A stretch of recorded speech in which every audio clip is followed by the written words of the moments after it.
Hello, everybody. Good afternoon, ladies and gentlemen. Welcome to you all to the Center for Armenian Studies. I am Gottfried Hagen. I'm the director, and it's my pleasure to welcome you to today's lecture. Before I introduce today's speaker, I just want to draw your attention to more upcoming events. We have a full November this year with 3 more lectures coming up. The next one is going to be on November 7th, just this Thursday, by Thomas Simsarian Dolan from the Armenian General Benevolent Union, entitled Making MENA, Middle East and North Africa, Histories of the Middle East, Race, and the U.S. Census.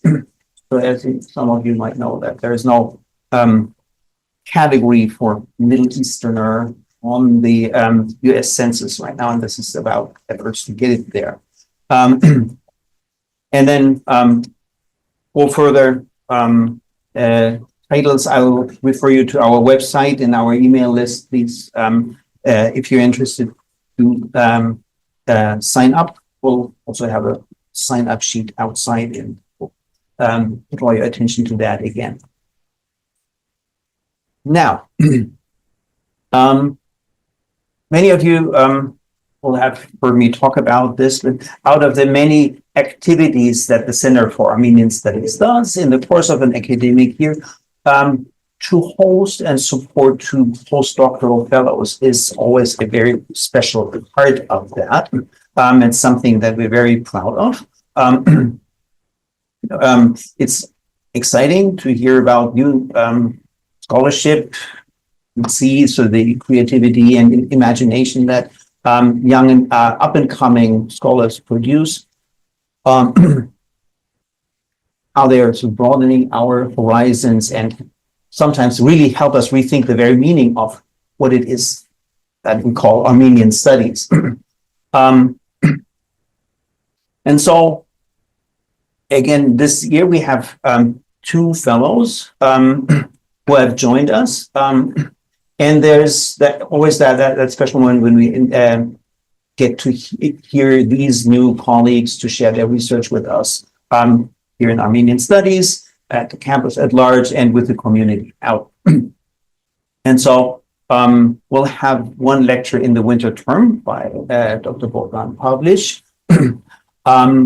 But today it's Dr. Hazal Özdemir's turn, who is the Marie Manoogian Postdoctoral Fellow in Armenian Studies. And we're grateful for to the Department of Middle East Studies for hosting her. Fortunately, I think our chair is not able to be here with us today. So Dr. Özdemir got her PhD from Northwestern University just this past summer. Prior to that, she took a MA in History of Art with Photography from Birkbeck College at the University of London, and then building on an BA in History from Boğaziçi University in Istanbul.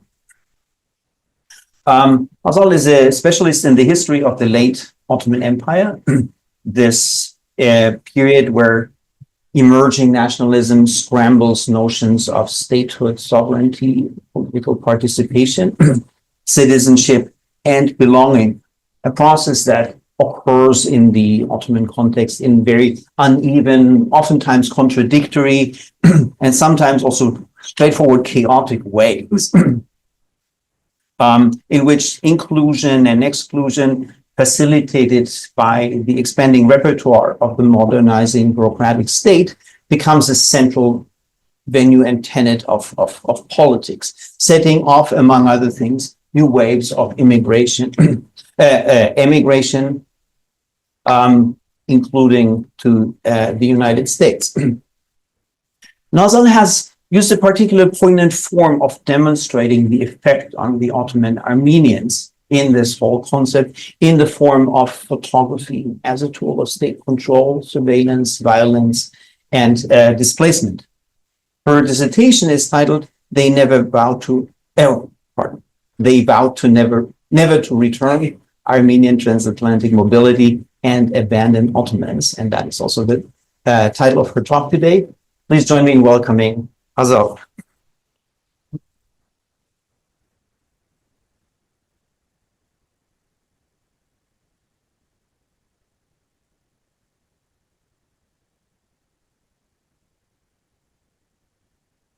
Thanks, Gottfried, for the kind introduction. And thank you, everyone, for being here on such a day. I will do my best to distract you. And it's such an honor to give this talk here as a postdoc. This is the third talk I'm giving in Michigan. And there are like some people in this room who could trace my intellectual trajectory since my first year in PhD. So I'm very happy for that. So let's begin.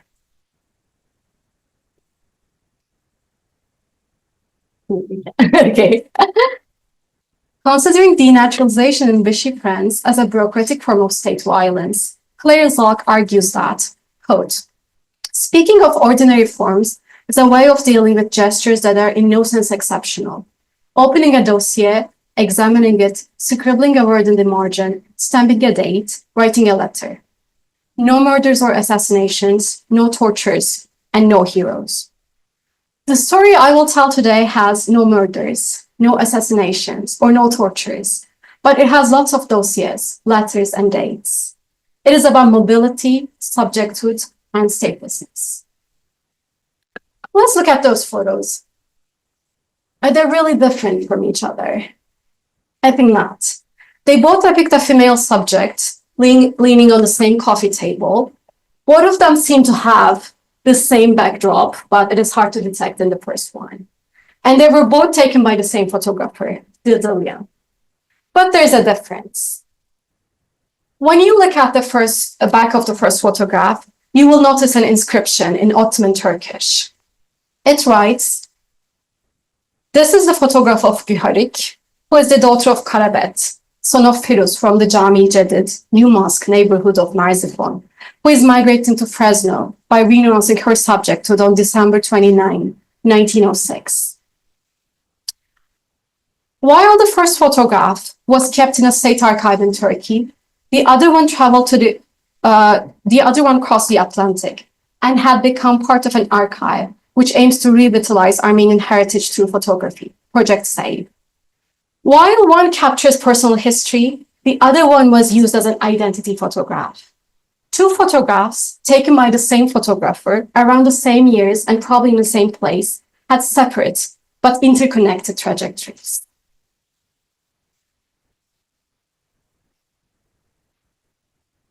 When I entered the key terms Armenian and photograph into the Ottoman State Archive search engine in 2016, I was hoping to write an undergraduate thesis on Armenian photographers of the Ottoman Empire.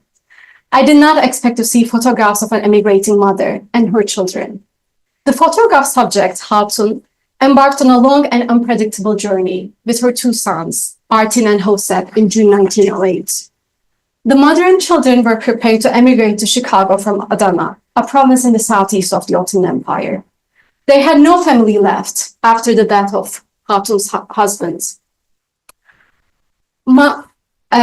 They were leaving their fatherless household and following on the heels of Hatun's brothers, Karabet and Sarkis, who left Adana illegally 8 years ago. Noting all this information on the back of Hatun's photograph, the police officer signed the image as an officer of photography, memuru fotoğraf, stamped it, and claimed that he took the image with his humble skills. To the Ottoman speakers who can read Ottoman here, it says memuru fotoğraf. This officer of photography duplicated this image into 12 and distributed each to Ottoman ministries and ports of exit. So a lot to unpack here. Who is an officer of photography? What does it mean to migrate illegally or legally in this context? What does it mean to renounce one's subjecthood in the Ottoman Empire? I had a lot of questions. So I had my historian moment in the archive. Curious, I looked for other photos. Since the visuals were not filed separately in the Ottoman State Archives, I had to look at thousands of documents about Armenian migration to see if they contained images. I clicked on every document that included the keywords Armenian migration, America, photograph, police, photographer, with the hope of finding something relevant, and realized that Hatun's case was not exceptional. Armenians participated in the transatlantic migrations of the late 19th century that extended through the Ottoman East, primarily from Mamre-Tulaziz, Sivas, and Bitlis.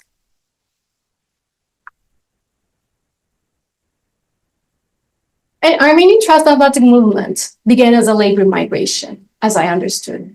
Nevertheless, it did not continue as so. While the first comers to the US were working class men who aimed to return to their families whom they had left behind in the Ottoman East, the migration and nationality regulations of the Ottoman Empire transformed the nature of Armenian transatlantic mobility. With an imperial decree in 1896, Armenians could be bound to the US only by renouncing their Ottoman subjecthood, terk-i tabiyet, and vowing never to return to the empire.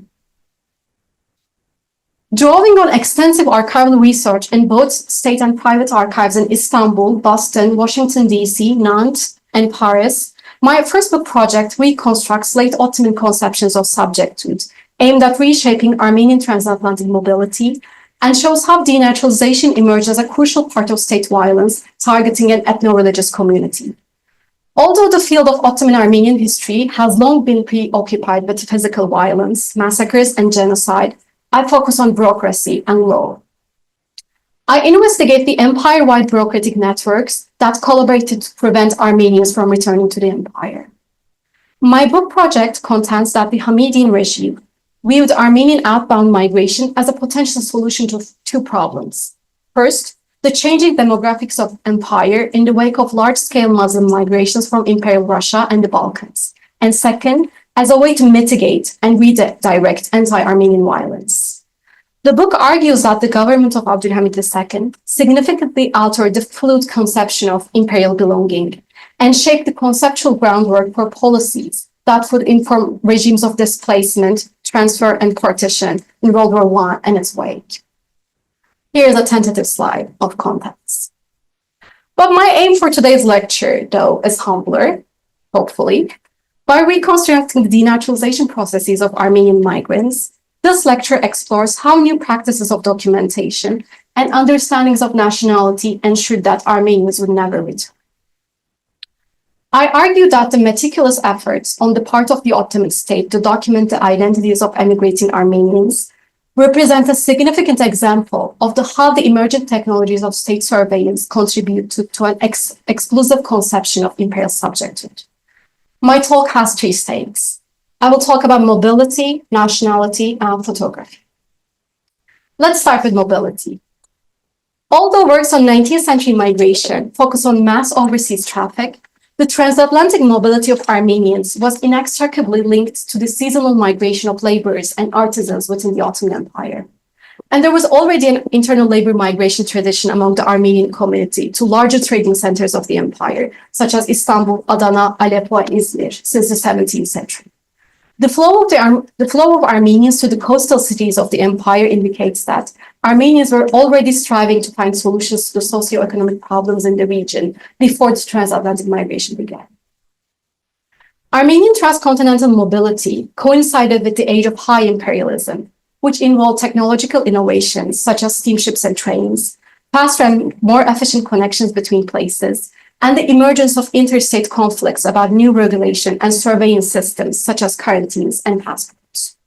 The employment opportunities in the US inspired Armenians to join Christians from Ottoman Syria and Lebanon, Sephardic Jews from Ottoman Palestine and Balkans, and Muslims from Asia Minor in waves of migration. And transcontinental interconnections were also sustained by return migration. Ottoman and European migrants moved and returned frequently and experienced hypermobility, as Devinez argues. But if you know a few things about Armenians and the Ottoman Empire, it may seem counterintuitive for some of you that Armenians wanted to return. But return was a big part of 19th century transatlantic mobility. Not only our fellow Armenians, but up to 40% of migrants who came from the Habsburg Empire to the US made a round trip or even multiple trips. According to some statistics in 1894, 60% of the migrants returned to Western Europe.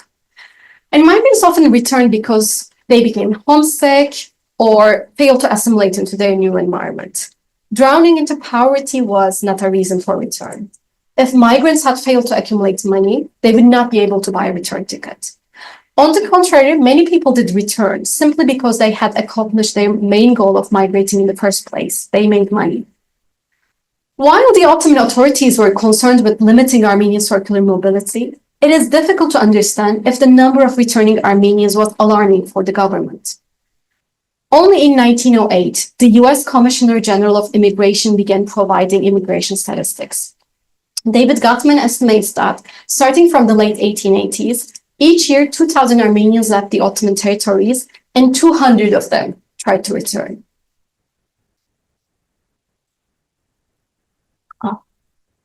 The first Armenian newspaper published in the New World, Haik, which means Armenia or Armenians, held that Armenians were migrating to the US to pay their taxes in the Ottoman Empire.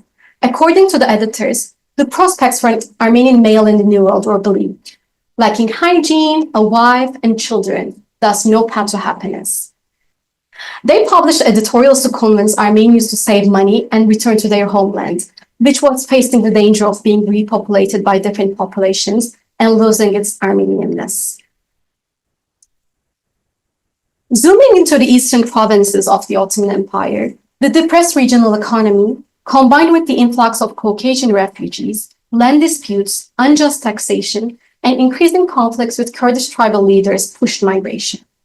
The situation at home had already got worse after the disastrous defeat of the Ottoman Empire in the hands of Russia in 1878, and the following Berlin Treaty, which maintained Ottoman sovereignty in the Armenian provinces on the condition to reform to protect Armenians and submit periodic reports about these reforms to the European powers.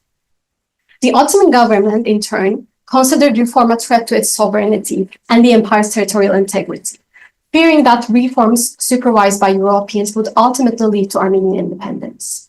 The establishment of the Hamidian regiments in 1891, a paramilitary corps primarily composed of Kurds and Caucasian refugees, aimed to uproot Armenians. After a series of anti-Armenian massacres in 1894 and 95, with pressure from the European powers, the Hamidian government prepared a reform plan and built 3 commissions to implement these reforms under the command of the Interior Ministry. One among them, the Commission for Expediting Initiatives and Reforms, Tesri Muamelat Komisyonu, is important to us because it was also responsible for regulating Armenian migration. In August 1896, 28 members of the Armenian Revolutionary Federation stormed the Ottoman Bank in Istanbul. As an Ottoman-British joint venture, the Ottoman Bank was a symbol of foreign presence in the empire, and a seizure could bring the intervention of the European powers. Even though the attack was taken under control very quickly, Muslim crowds killed almost 6,000 Armenians, the main target being the labor migrants who came from the east. The beginning and end of the attacks were synchronized all over the city, and the same type of batons was used against disarmed Armenians, suggesting that the massacre was planned. And why is this important? Because after the massacre, Armenian migrants who came to Istanbul had to be sent gradually to their villages. Armenian migration to the capital was no longer allowed. When coming to Istanbul was no longer an option, more Armenians began to leave Ottoman domains for the US. In the fall of 1896, the Interior Ministry was already panicked by the overwhelming number of Armenians who applied to the Reform Commission, Tesri Muamelat Komisyonu, to leave the empire for Bulgaria, Eastern Rumelia, Cyprus, and Egypt, with the aim of trade, visit, or treatment for a short time, but fleeing to the US. Hence, the commission warned the provincial officials and Ottoman consulate in those places to issue travel permits only to Armenians who vowed not to escape to North America, so not to go to North America illegally. Finally, in October 1896, the government issued a decree requiring Armenians wishing to leave the empire to renounce their Ottoman nationality and submit a document that they would never return with an identifying photograph. A special subcommission under the Reform Commission, Komisyonu Mahsus, was formed. Hussein Hamid, who was very well educated in the Ottoman legal system, became head of the commission, and you can see his name in the Imperial Decree of 1896. And This commission aimed to investigate why Armenians were going abroad and regulate their transatlantic flow and the denaturalization of Armenian migrants. Now I will highlight something very important to me, but probably not to somebody else. Although the Bureau of Nationality, Tabiyet Kalemi, was under the Foreign Ministry, from now on, the commission under the Interior Ministry would oversee the cases of migrants, which had become a security threat, a domestic menace, while the Foreign Ministry would deal with other denaturalization and naturalization cases of the empire. But in my dissertation, I talk about this in a separate chapter. Every naturalization and denaturalization cases, including denaturalization of people going to Europe, including Armenians, or foreign people becoming Ottomans, were overseen by the Foreign Ministry. Only Armenian transatlantic migrants denaturalization was overseen by Interior Ministry. And Interior Ministry is more security oriented, as you know. You might ask how the government treated other transatlantic migrants. The restrictions on Syrian and Lebanese Christians were relatively light. They were encouraged to protect their Ottoman subjects to then return. For example, Said Pasha, one of Abdülhamid's grand viziers, informed the Ottoman ambassador in Washington, D.C., Alexander Mavroyan Bey, that the restrictions placed on Armenian return were not binding for Syrians. So the same officials who tolerated the hypermobility of Arab Christians linked the bureaucratic measures on Armenians with the belief that they would bring seditious ideas, such as autonomy, if they returned from the US. Mavroyan Bey reported Armenian political activities to the Foreign Ministry, claiming that Armenians could initiate armed resistance. According to some of his reports, some Armenians were migrating with the sole purpose of combat training. After learning how to use dynamite and torpedoes, they would attempt assassinations. Some of you might recognize the use of the term dynamite, which was very much related to the debates on anarchism in the early 20th century, as İlkay Yılmaz talked about in her lecture 2 weeks ago. So the Ottoman government closed the way of return by linking the cautionary bureaucratic measures on Armenian circular mobility with the belief that immigrants were directly associated with the growing revolutionary activity in the US. But something still puzzles me. Maybe we can talk about this more in the Q&A and you can help me figure that out. Armenians who were migrating to Europe were not denaturalized and not photographed, even though the Armenian revolutionary organizations were found in Europe. The US was seen as the hotbed of revolutionaries. And it was probably a matter of scope too. Approximately 7,500,000 Armenians emigrated to the US.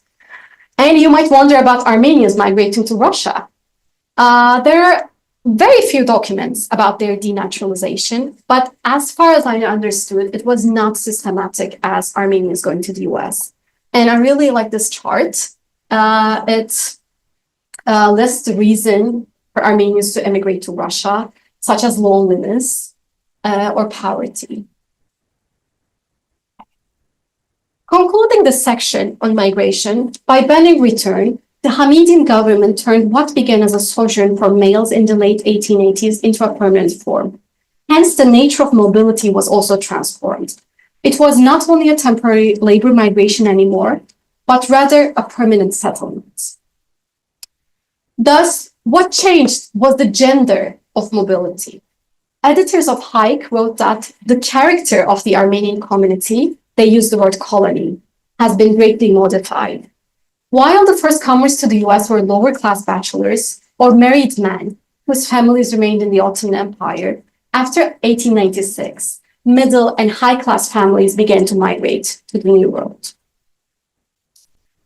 Now I will shift to examining how the Ottoman government managed mobility through subjecthood, bureaucratic and legal reforms that enable to define the Ottoman membership and the legal limits of belonging, which I see as the core of my work. The meaning of the 1896 decree on denaturalization becomes clearer in a historical trajectory that began in 1869, when the Ottoman Law of Nationality, Tabiyet Osmani Kanunnamesi, was passed. So this is a very short law. It has 9 articles. And it's mainly about the rights of the Sultan over its subjects. For example, according to Article 5, if someone changed their subjecthood without the permission of the government, they would still be considered an Ottoman subject. Article 6 argued that the government could deny return and subjecthood to the person who, without authorization from the Ottoman government, changes nationality or entered the military service of a foreign government. The ninth article argued that each person living in the Ottoman Empire would be regarded as an Ottoman and subject to Ottoman law, and that anyone who claims to be a foreign national had to prove this claim with evidence.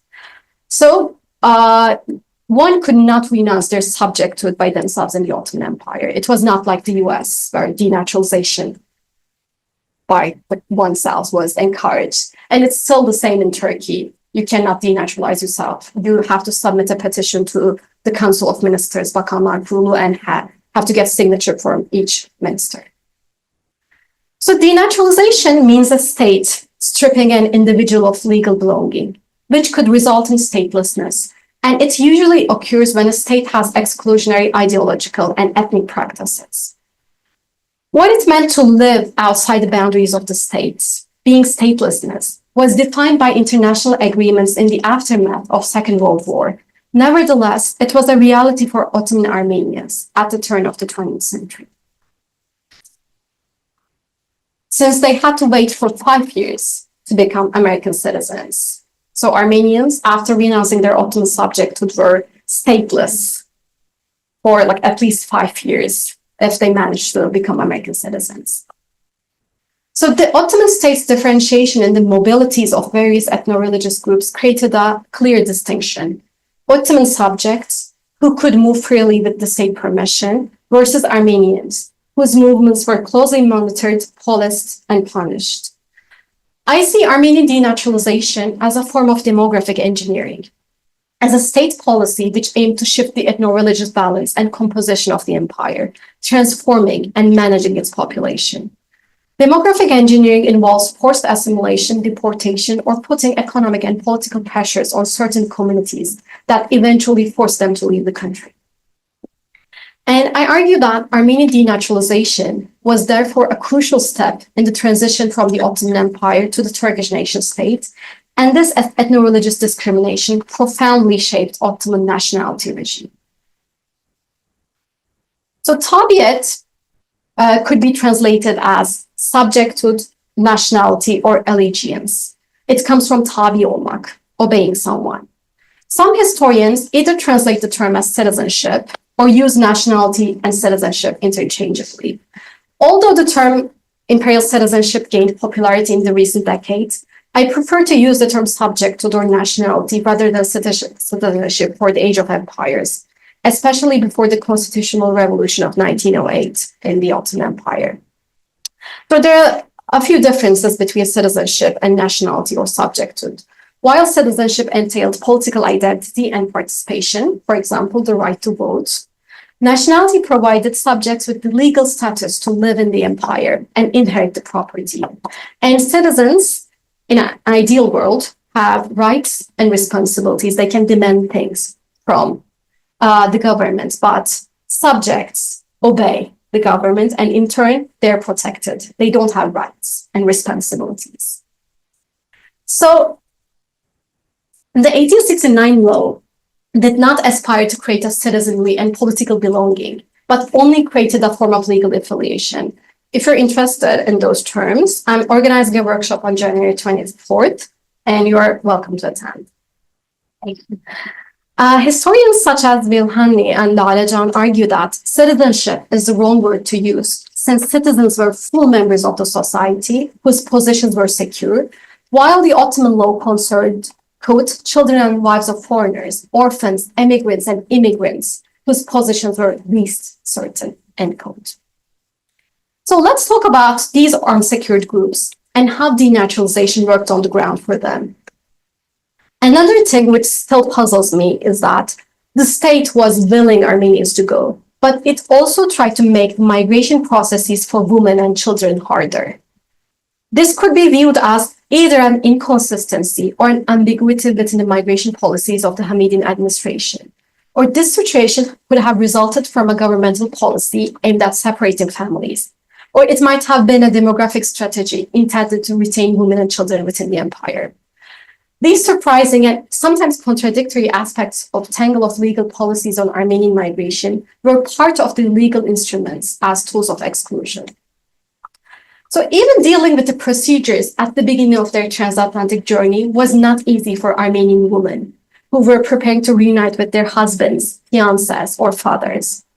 So the process was like this. Men who acquired American citizenship and living in the US had to write a petition to the American embassy in Istanbul to take the female members of the families with them. Nonetheless, the help of the American embassy could be useless and made the experiences of Armenian women even more exhausting in general. Because if the men migrated without denaturalization, so if they migrated illegally, the Ottoman government would consider their American citizenship as null, and their application through the American embassy would not be recognized. Because remember, according to 1869 law, people who were not denaturalized by the state would be considered Ottoman subjects. So the government would think like that, oh, like you're giving a petition through the US embassy, but you're an Ottoman subject, not an American citizen for us. So their application would not be successful.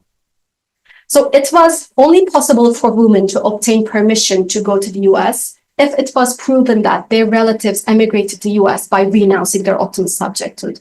But this was a tough requirement, since in the 1880s and in the first half of the 1890s, people often emigrated without renouncing their Ottoman subjecthood because there was no such law before 1896. Hence, most of the cases of the American embassy tried to solve at the turn of the 20th century were dead-end situations. Another obstacle to women's departure was property. For example, when Nubar, daughter of Ohannes, wanted to emigrate with her daughter Hayganush, they could only receive their travel documents when they demonstrated that they had no property left in the Ottoman Empire. So the Ottoman government was forcing denaturalization as a way of capturing Armenian property, thus making sure that Armenians were cutting all of their connections with the Ottoman Empire. In the autumn of 1901, the American embassy in Istanbul submitted a petition for Anna, the wife of Karabet Diratsu Babayan, who settled in Worcester and naturalized as an American. As a result of the investigation carried out by the Interior Ministry, it was understood that Anna has obtained a passport before to go to the US, but gave it to her son. She stayed in Mamretulaziz with her other daughter, Bagdasar. The Interior Ministry, therefore, decided to denaturalize the entire family retrospectively, allow Anna and her daughter Bagdasar to immigrate to America, and seize the family's real estate. This story revealed that the state seems to do a better job of seeing men than women, but also raised questions such as how a son could travel with his mom's travel documents. Well, this correspondence about Anna was in 1901, and we can assume that Anna gave her passport to her son a few years before. So there is an interesting correspondence between the Samsun Governorate and the Interior Ministry in 1900. I will translate it in a second. So an official from Samsun was saying that people coming from Mamretulaziz, like families coming from there, brought photographs with them, but only the male members of the families were photographed. There was like no photographs of women and children. And the Samsun governor was saying that it would be better to take the photographs of women and children too, in case they would give their travel documents to someone else. But still, some questions needed to be answered. How and when did state officials control the consistency between the migrant and the photograph? In the port, during exit, or during a possible entry? And think about it, it must have been exceptionally difficult or impossible for state officials at the Ottoman ports to check all the files containing Armenians' photographs when an Armenian arrived and tried to re-enter the empire. Since 2016, I have been talking about this project, and the question I got the most is how? If the visual control was made before the migrants left the Ottoman borders, ports could be the place where the physical overlap between the migrant and the photograph was observed. But it doesn't make sense to make a control upon entry. Like, think about that. Let's say I'm an Armenian, I left the empire in 1901, and in 1907, I wanted to return. And I can't imagine an Ottoman official like, sitting in a port in the Black Sea and opening a drawer, taking like photographs and looking at like every document to see if I'm that person. So it doesn't really make sense in practice. And photography is a interesting technology. Like I might gain weight, my hairstyle might have changed, I might have a beard now. So it is not easy to detect an Armenian's identity through a photograph upon arrival. So the meticulous effort of the state to document the identities of emigrating Armenians by creating a photographic database in an impoverished part of the empire seems like a bizarre preoccupation. Perhaps the photographs were taken perfunctorily to gradually develop what was the technology of the day. And when the photos arrived in the ports, officers archived them, tucked them in a drawer, and nobody looked at them again. Or we know that the Sultan Abdülhamid II liked photographs. Maybe he wanted to use the technology.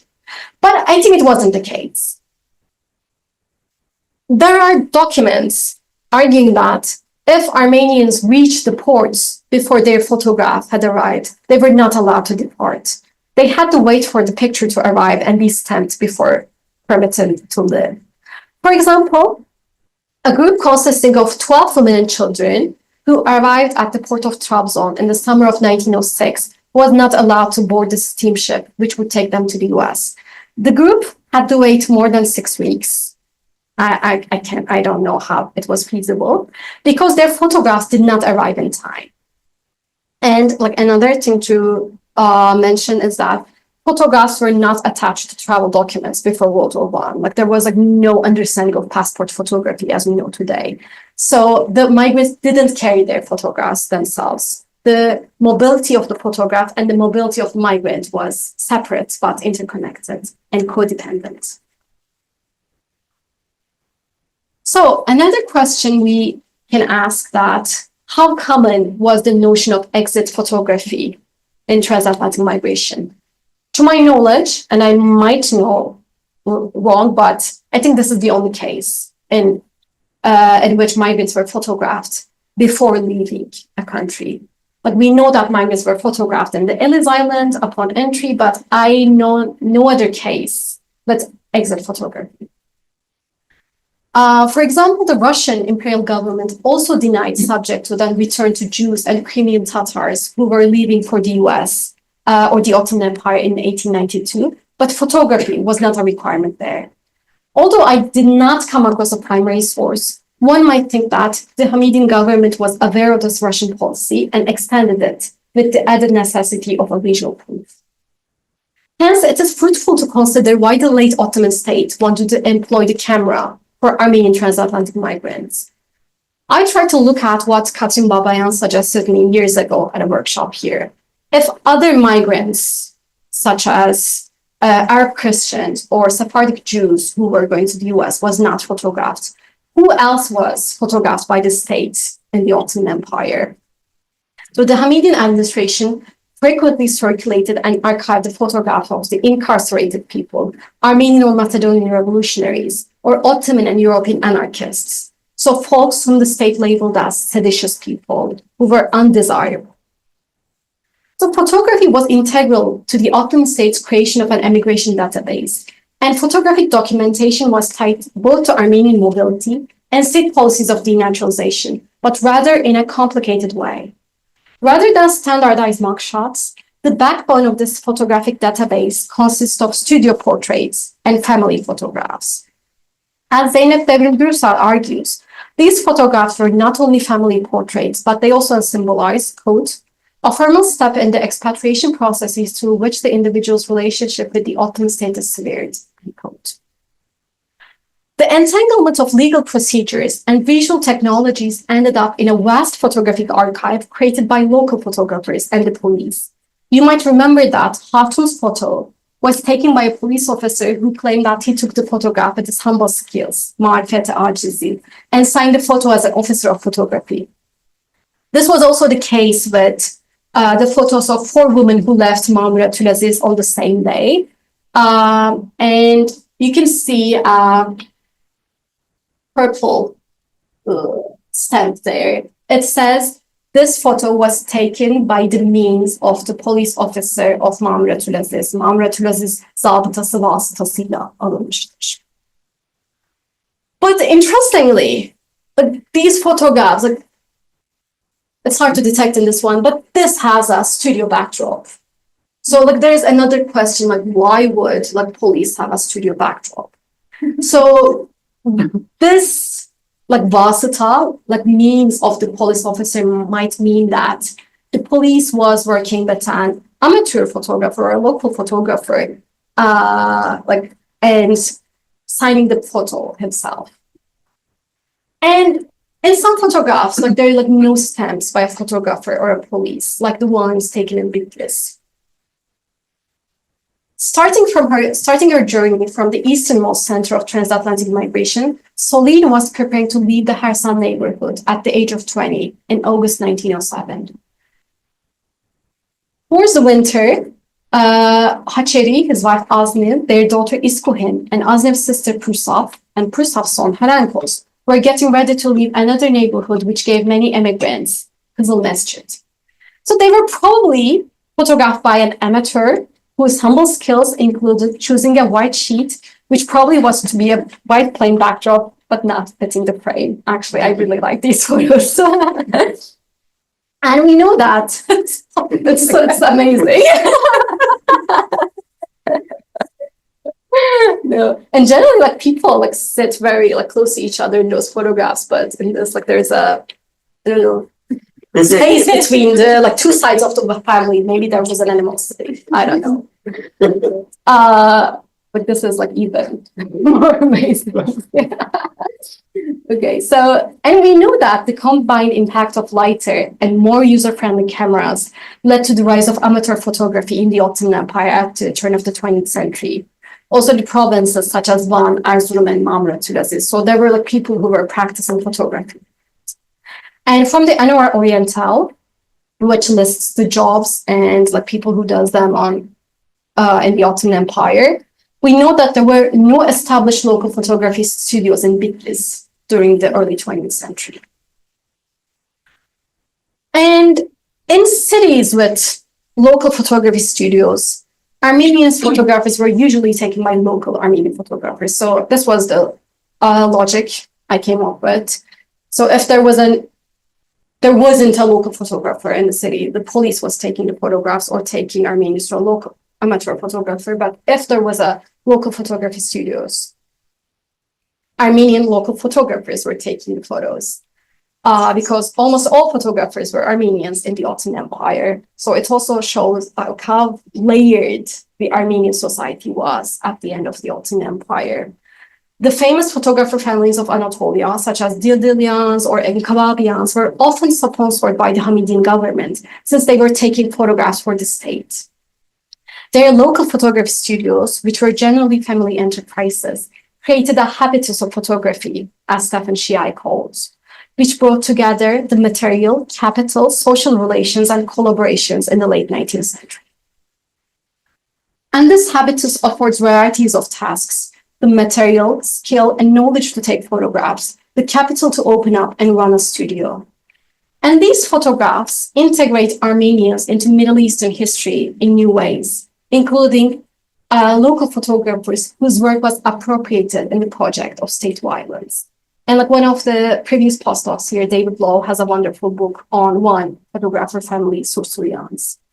And interestingly, I found photographs by many Armenian photographers of the era.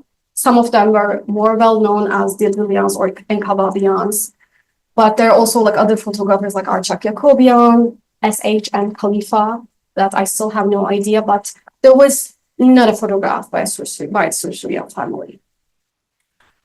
So I really like this photograph. Normally, the patriarchs of families sit and the kids surround them, but in this one, the kid is sitting, so maybe they're not able to stand. Maybe there is a difficulty there, but I really like this.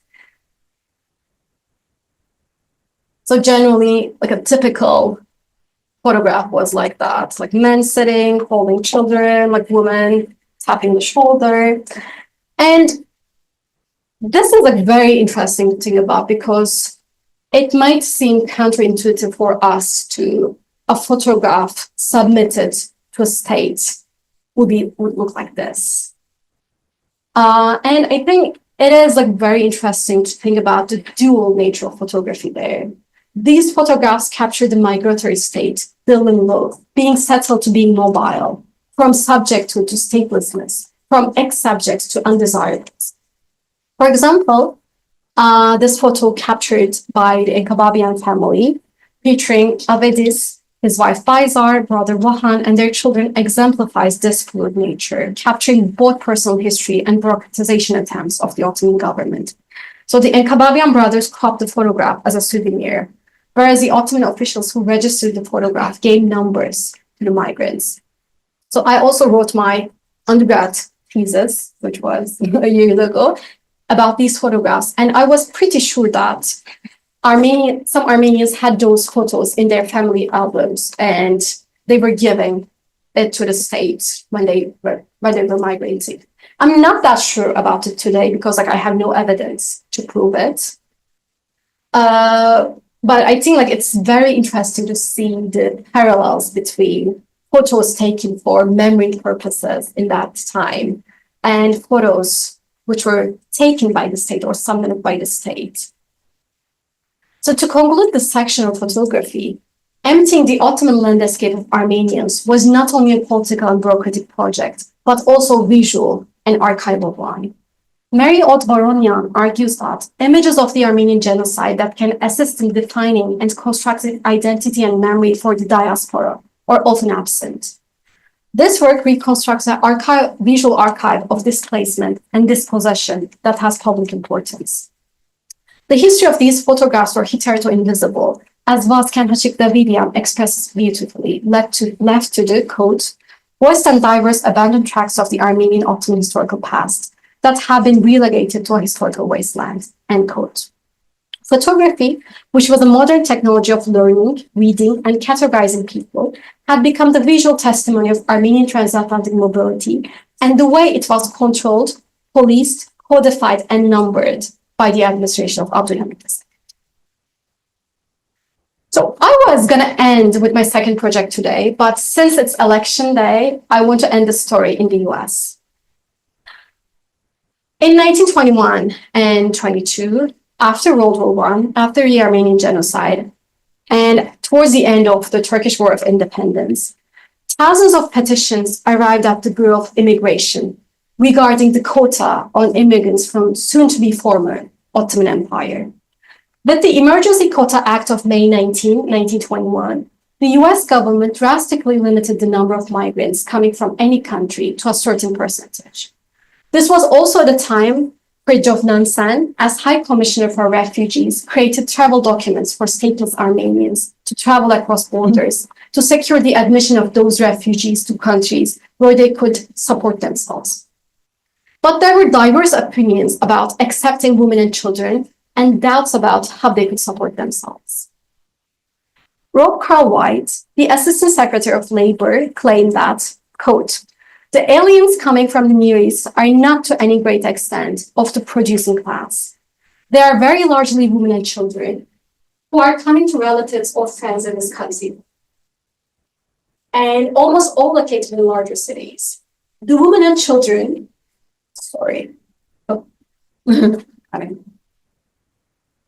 So the women and children would be hardly willing to leave those to whom they were destined and assigned to agricultural work among people whom they do not know and those languages they do not speak. So I'm teaching a class on global history of refugees, and I show this quote to my students to claim that putting refugees to work was a basic principle of modern humanitarianism. So according to this quote, Armenians arriving after the dissolution of the Ottoman Empire differed from those who came in the late 1890s, who typically worked as peasants or in blue-collar jobs. Since the Armenian genocide generally targeted adult males for killing, women and children were majority of the survivors, and the majority of the people who were at the Ellis Island at the time who were not granted entry. A wide range of communities, including the Armenian Immigrant Welfare Society in New York, Armenian churches, women missionary clubs, and university students argued that Armenians had relatives in America who were lawful American citizens and could obtain the necessary money for transportation and affidavits to assist these refugees to escape famine or massacres. Opposing Karl White's claim, the petition written by T. Halajian, for example, the chairman of the Armenian National Union of America, highlighted that Armenians were, quote, the most skilled, most literate of immigrants in the US. And these institutions organized protests to urge the US government to accept refugees and rejected immigration quotas, which is still a concern today and on this very day. Most remarkably for me, the Armenian National Union claimed that the quota for Armenian immigrants should be determined not according to subjecthood or geography, but to nation and ethnicity. Armenians were imperial subjects once, but after the Armenian genocide, they had been scattered all over different parts of the world, left stateless, with no country to return. Actually, Armenians vowed never to return much earlier, during the reign of Abdülhamit II, but it is the less well-known story. I hope I was able to capture that today, and I'm looking forward to your questions.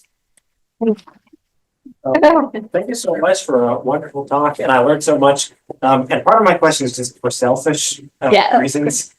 But I was wondering if you could speak a little bit more about the Hype periodical. Yeah. Just even basic stuff like who was printing it and what were the years of its run. And I was really interested by your reading of the title as meaning both Armenia and Armenians and open-endedness of it. And I'm kind of wondering, did they play around with that open-endedness too in the periodical at all, especially after it became more difficult for men to return? Did they kind of shift their focus toward like creating some kind of like knowledge network for immigrants here or sustaining life here, or does it dissolve, and what happens with that? This is a very good question. Thank you, Michael. It started, I think, in early 1890s, either 1891 or 1893, and it was published in Boston and New York, and they had a break, but then they continued publishing in the late 1890s, but it was just that. And there are like many actual editorials about advocating return. The reason why I wanted to look at that newspaper was that I'm very interested in subjecthood and statelessness, obviously. And I was trying to see if it was also a big thing for Armenians in the late 19th century. Like I was hoping to find something like, Armenians are renouncing their subjecthood when coming here. Like it's so big and devastating, but nothing about that. So I was a bit surprised. Maybe I'm thinking so much about with my 20th century brain. But the editorials were largely about how the US was not the right place for Armenians, and Armenians should not hang out with Irish migrants who are consuming so much alcohol and gambling. And they were tips for Armenians to get rich in America. Yeah, about saving money, really also cute things. And there were also attempts to inform the Armenian public, as you said, about their community too. There were editorials about how Armenians were having a different life in Fresno and in Worcester, for example. The ones in Fresno was doing agriculture, the ones in Worcester were generally working in factories. And towards the late 1890s, people, of course, in the US, got informed about the massacres. So the editors of Hype were trying to organize people around protests, or telling them not to work on a special day to mourn their Armenian counterparts. And also people were writing response to these opinion pieces, which was very interesting for me. For example, there was a propagandist for return. His name was Beylikçi. And he was the one who was saying that, Armenians should return, this country is bad And there was a response written to him. And the guy like wrote this response was saying that, yeah, you're right. Like Armenians should return, but not now. Like the country is on fire right now. If they return, they would be in a devastated situation. And of course, they were talking about production, in terms of like Armenian women were left in the country, and Armenian men should go and make babies there. But I would love to talk about this more. Yes. So, thank you, Hazal. This was really great. I really enjoyed it. I want to think maybe with you a little bit about, and it rings a very eerie tone, this sort of idea of separating families of this day that we are facing. Yeah. Whereas this, of course, has been practice as well here. But I'm wondering, you have this sort of idea that women are not supposed to emigrate, and I'm thinking about the work of a colleague of ours, Annabelle Cornell-Frieden, who thinks about birthing in the Roman Empire as what she calls a generative imperative. So the reproductive power, I think, of women. And this, of course, when you link it also back to the genocide, the forced conversion of women, the kidnapping of women. And it is really about the reproductive power of women, I think. So that's what came up there for me. I wondered, you had this like whole chart where they said the reasons for migrating. And for the first two, it said they have no family. They clearly have family that they're going to see. I wondered about that.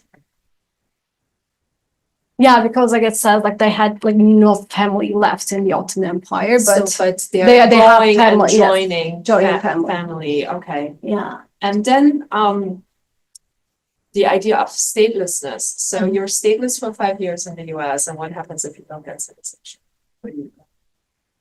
That's a very good question. I don't know. Yeah. I think do you have to have citizenship after 5 years? I don't really know that either, but it's a good question. Like I have to look into it, but it would happen to these people. I don't know if they're deported, for example. Like, what is the process? I think because you could also, of course, live documented without having citizenship for many years. And then I want to sort of pick up on your story of why the European space did not get denaturalized. What are your speculations there? What are your thoughts? I think it might be a matter of scope at first. Like I don't know if many people immigrated to Europe. One is that, and the government was like especially more alarmed with the revolutionary activity in the US. Maybe they thought that there were like more like revolutionary networks in the US rather than Europe. And the diaspora in Europe were, I think, more, maybe it did not contain like many Armenians. And the other reason coming to my mind is about actually subject to the citizenship law of those countries, because the US, like there were like subject to disputes between the US and the Ottoman Empire in 1892 and 1893, because the US government was saying that we will protect Armenians as our own citizens. If they want to go back to the Ottoman Empire, if they got citizenship here, they would be Americans. And this means that those like Armenians who got American citizenship and returned to the empire would be exempt from Ottoman law and jurisdiction. And the US would be involved there. But I think this was not the case with Europe. So it might be because of that too, but I still don't have a like very good answer. I can't pinpoint something like, oh, like, this is the reason. And like I might have confused you when I said denaturalization, because people, Armenians, Greeks, Jews, who they were not denaturalized upon migrating to Europe. So like the case was, let's say I was living in Izmir for 20 years and working in a French post office. And then I went to migrate to France. I could, only if I wanted to get French citizenship, I had to renounce my ultimate subjecthood. So it was a matter of dual citizenship with Europe. So people were not denaturalized. The only group who was forced to denaturalize upon migration was Armenians. This is really interesting. But this is really interesting because I think it might also have to do, of course, with the citizenship laws of the countries that you go. Right? Exactly, yeah. In the US, you have to give up your until recently. You have to give up, for example, your German citizenship. Not now, not anymore, but from until June. That's a German law. That's a German law. Yeah. So I think it's not a US law, but a European law. Yeah. I But think. there is, For example, isn't there in the application for citizenship No. in the US? No. there's No, they don't there's have. that you have to give up. No. Uh, They just don't ask. Okay, they don't. ask. Yeah. But there's a thing that you But check. there's a passage Right? that you have to vow to no longer have any allegiance to another nation. Yeah, You don't have to It's give not, up it's not a yeah, legal yeah, term yeah, that yeah. forces you Yeah. to give up. Okay, thanks. I've just been there, so. Yeah, okay, I am going there. Yeah. Might have not existed. but Yeah, because- Can I sort of just sure. sort of offer a bit an additional question? Do you have a sense of because this is sort of Armenian migration to say Western European countries or so, at what scale do you have a sense of what scale this took place, or is there a social difference? I mean, There is a big sort of social difference, yeah. it's maybe sort of less labor migration and sort of more, say, for instance, business expats who Exactly. go there. I think it's a like very good question. There was like difference of social class. So people who went to the US were like general labor migrants at first before 1896, like coming from like more like lower class families. But people who migrated to Europe were like more like middle and upper class, and they lived in the more like coastal cities of the empire, like Izmir, Istanbul, Salonika. And the reason why they migrated was they somehow like had a connection with European countries. Like as the example I gave, like they were either like working in a consulate in the Ottoman Empire or like in a post office or were like merchants. So like they already had a connection with European Paris. So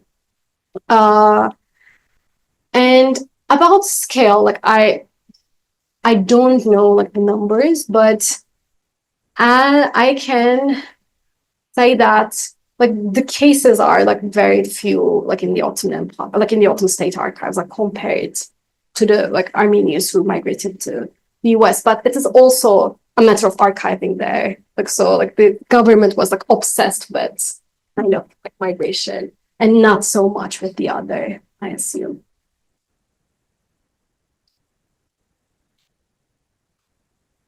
So thank you for the great lecture, Hazal. And the question I had was that you mentioned somewhere along the middle that other Ottoman Christians, like in the Near East, like Maronites and Syriac Christians, they weren't like scrutinized as heavily. They didn't have the same kind of restrictions.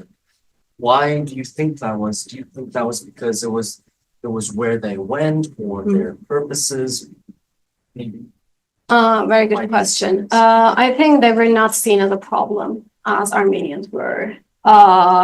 And there are like a few like works on Syrian and Lebanese migration done by like Engina Carlos, Cesar Arnold, and like Engina Carlo did the first work on Syrian migration, and he argues that the state learned how to tolerate Lebanese migration, and his argument is that if this like migration didn't damage the Ottoman presence there, if wasn't a like damage for their and superiority, the Ottoman government wouldn't care.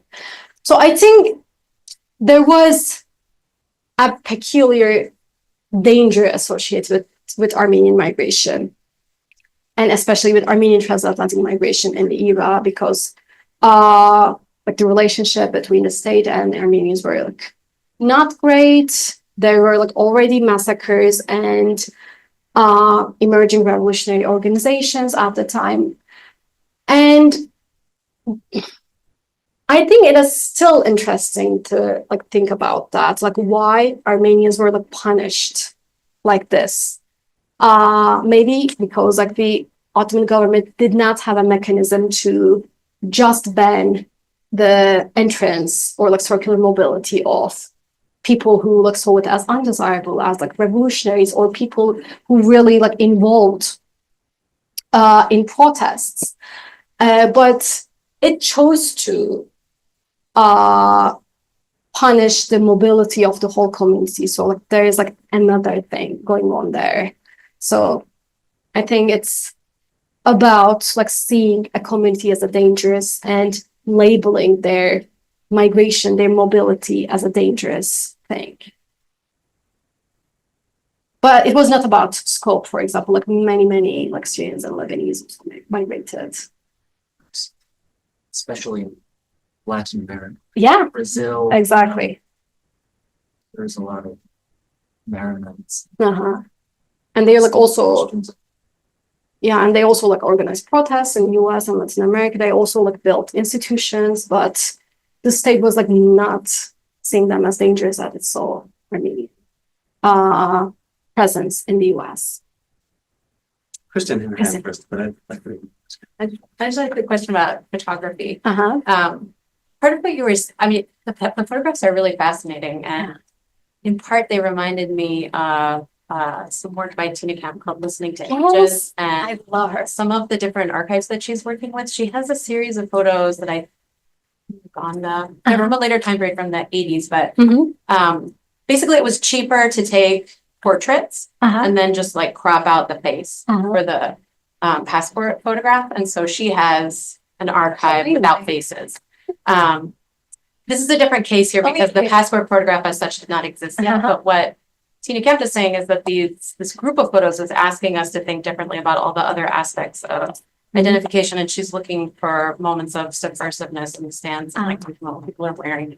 And I'm curious, given the fact that a lot of the photographs were taken by Armenian photographers, if there are subversive elements to these photographs that you can identify, and if you can tell us more about the mugshot or what did, because you said the Hamidian government did circulate images of criminal and seditious people, and that was, it sounded like a different type of photograph, but I assume also the same size.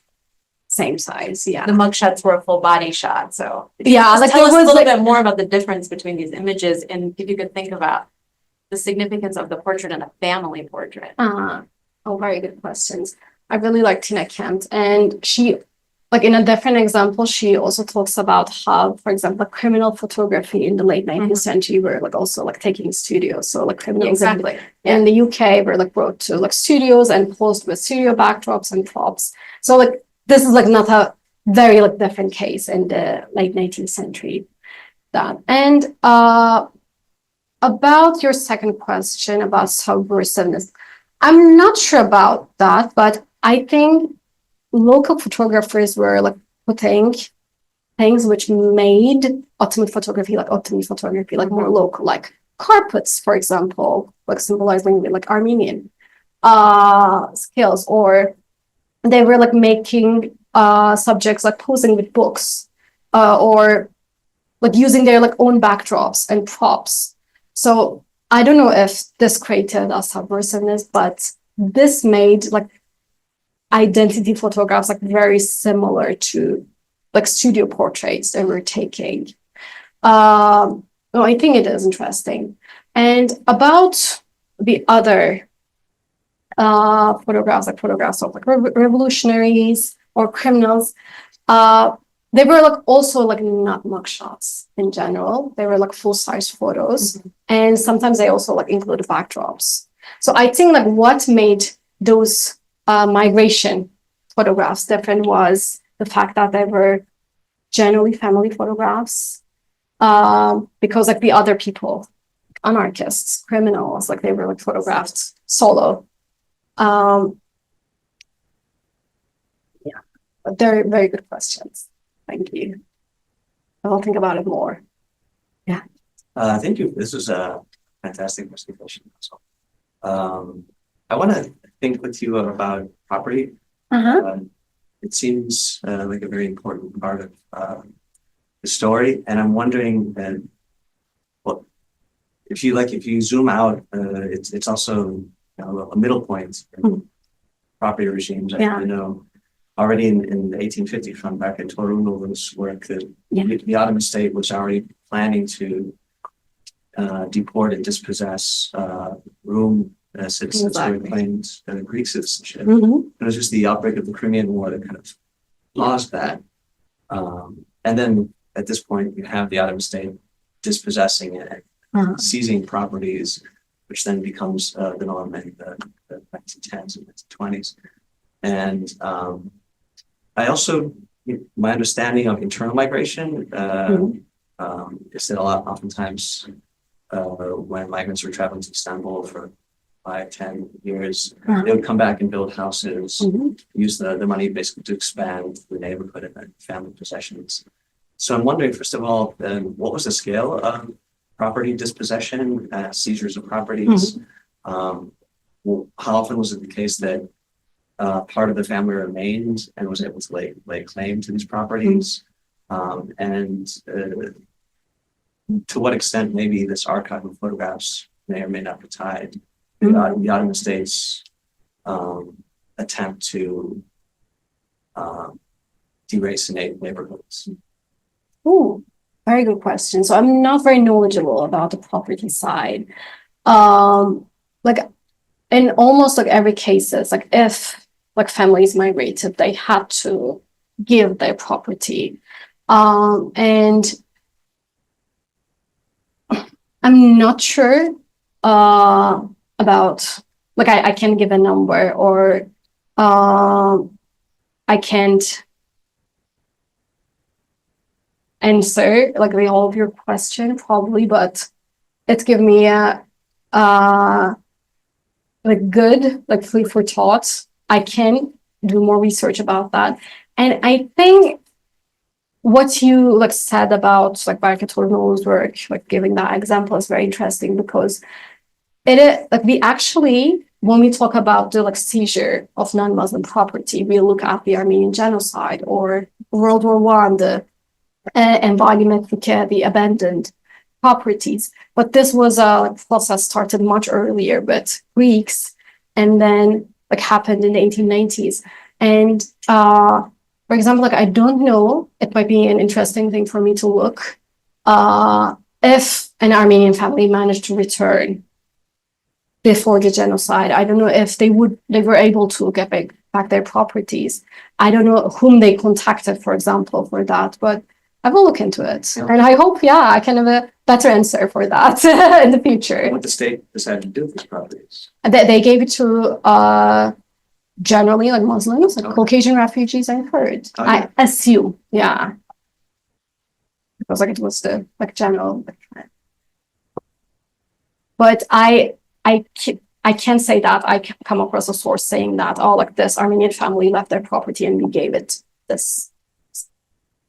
And like it might be interesting to track, because like in some cases, the Ottoman officials recorded the properties of Armenian migrants, saying that, oh, like this family is from the Kasırcıbaşı apartment of this neighborhood, like number 334, something like that. So maybe there's a way to trace that, but I haven't done it so far. Thank you for reminding me of that.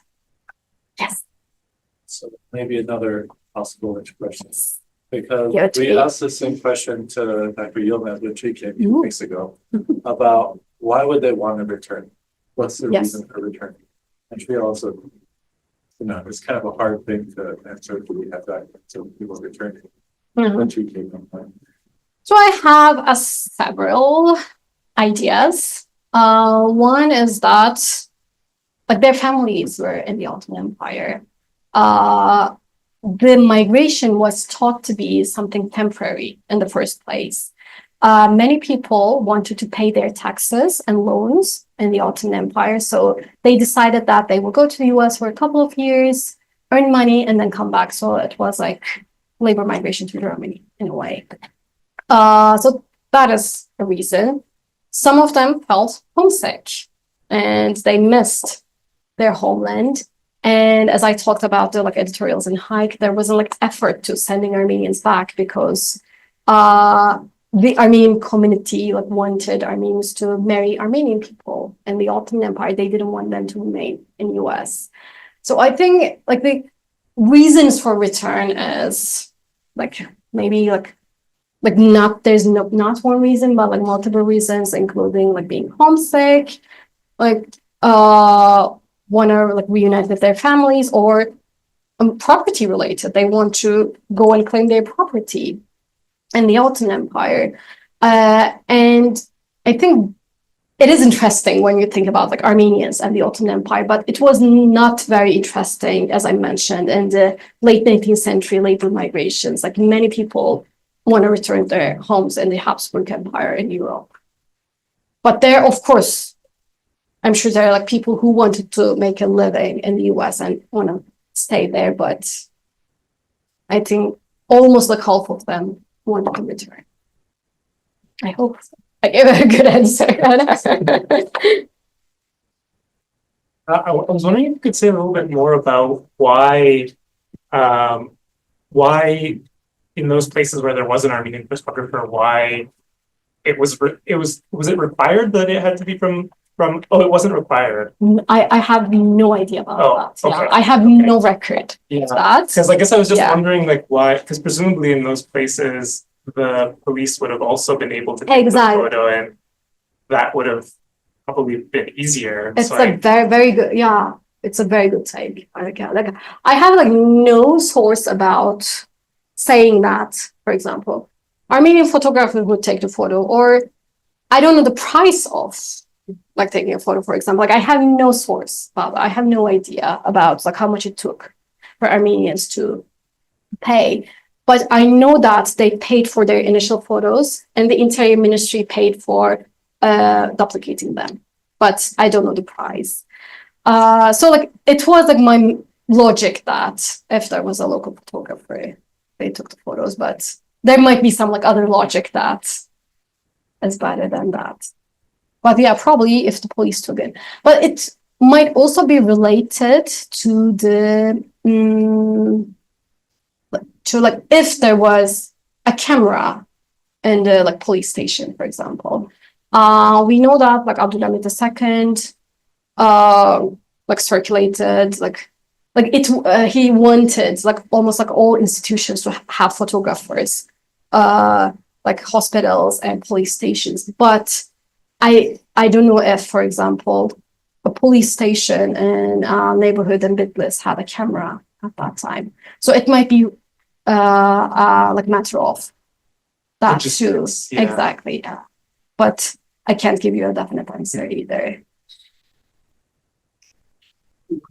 Oh, thank you very much for the my Thank you. question is my question. In terms of the importance of high, how is it important to have, you know, USA? Yeah, And it was rising problems also about returning exactly. to convince to return to humans, etc. Right? So I was wondering, were there any of this kind of publications or magazines in the Ottoman Empire that were rising such kind of problem? But what about returning? Is there a need to return, about continuing their generations, etc.? For example, I knew one case about Siamanto, who famous Armenian writer who came into the USA, sees all the migrants, then returned, and his famous native imitation, hiding it out. When he emphasized the importance to return to continue the generation, because if migrants won't return, there will be no more Armenian in the Ottoman Empire. So, were there any other publication or organs that rise that problems? Very good question. I don't know. I looked mainly at newspapers published in the US. And I probably like have to look at the newspaper published in Istanbul too, but not yet. So I'm sure there are newspapers like published in Istanbul which like raise similar anxieties too. But I didn't like come up with yet. But many thanks, and I will ask you about the exam again. Yeah. Thank you so much. I didn't know that case. One last question. One last question. Maybe we can combine them and take two. Yeah, I'll let's. take a pass. No. Like let's. You can both ask and then I will answer. Okay, so my question is, you said these properties that were left behind were most often replaced with like Muslim, households, I guess. Yeah. And you mentioned Caucasian migrants, like for example, Circassians escaping from the Circassian genocide, and how bad, I'd have to think like, there would have been conflicts between these newly settled Circassians and the Armenians living there. How bad was the conflict? I can't say something about like how bad it is, but it was like definitely bad, and it was like one of the reasons why Armenians wanted to immigrate, because like there were like clashes between the Caucasian settlers and Armenian lands, and it was a policy of the Ottoman Empire to settle those like refugees on Armenian lands to repopulate the region. And did that play any part in the Armenian genocide at all? You wanna add? Yeah. So the Circassians, when they finally, the majority of them were exiled from the Caucasus. A lot of them had already military and soldier. They were experienced soldiers because they fought for over 100 years against the Russian Empire. So the Ottoman Empire did kind of use them as tools of genocide. They've already had combat experience, and they were loyal to the Ottoman Empire in the sense that the Ottoman Empire provided them aid, it provided them refuge, and it allowed them to like climb the ranks of the Ottoman military.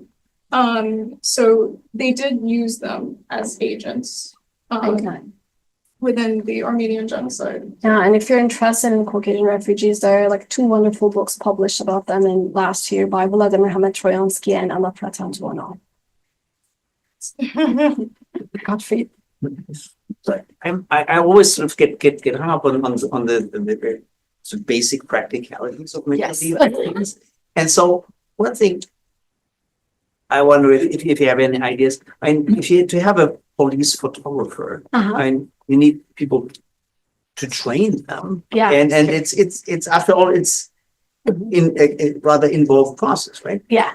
Have to prepare your plates, develop, make the prints, and so any record of how that training works in the Ottoman Empire. So that's first half of my question. And the other one is again about practicality. So you have this vast stacks of photographs of people who are not supposed to come back. Yeah. And I guess the expectation is that if somebody comes back, yeah, and check the record and looks like that guy, you don't get it.